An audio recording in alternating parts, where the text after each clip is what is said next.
काल सकाळपासून सोशल मीडियावर एक चिमुकली सोलापुरातील बस स्टँडवरून हरवल्याचा मेसेज सर्वत्र वाऱ्यासारखा पसरला। सोलापूर शहर पोलीस हद्दीतील फौजदार चावडीमधील वरिष्ठ पोलीस निरीक्षक अरविंद माने यांनी त्यांच्या सहकाऱ्यांसह तातडीने पावले उचलली।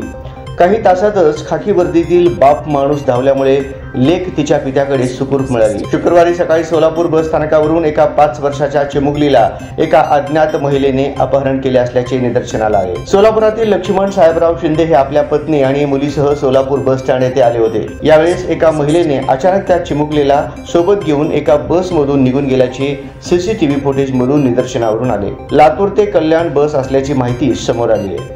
सोलापूर शहर पोलिसांनी सीसीटीव्ही फुटेजच्या आधारे त्या महिलेचा आणि मुलीचा शोध घेण्यास सुरुवात केली। ही टीम मोहोळ येथील बस स्थानकावर पोहोचली। येथील फुटेज तपासल्यानंतर पोलिसांना असे लक्षात आले की सदर महिला ही पुणे रोडवर लहान मुलीला घेऊन गेली आहे। सदर महिलेने त्या चिमुकलीच्या कानातील सोन्याचे रिंग व चांदीचे पैंजण घेऊन त्या चिमुकलीला मोडणीम येथील एका मंगल कार्यालयासमोर सोडून ती महिला पळून गेली। सोलापूर शहर पोलिसांनी या प्रकरणाचा माग काढत तात्काळ मोडणीम येथे धाव घेऊन मुलीला आपल्या ताब्यात घेतले। फौजदार चावडी येथे लक्ष्मण शिंदे यांच्याकडे या मुलीला सुपूर्द करण्यात आले।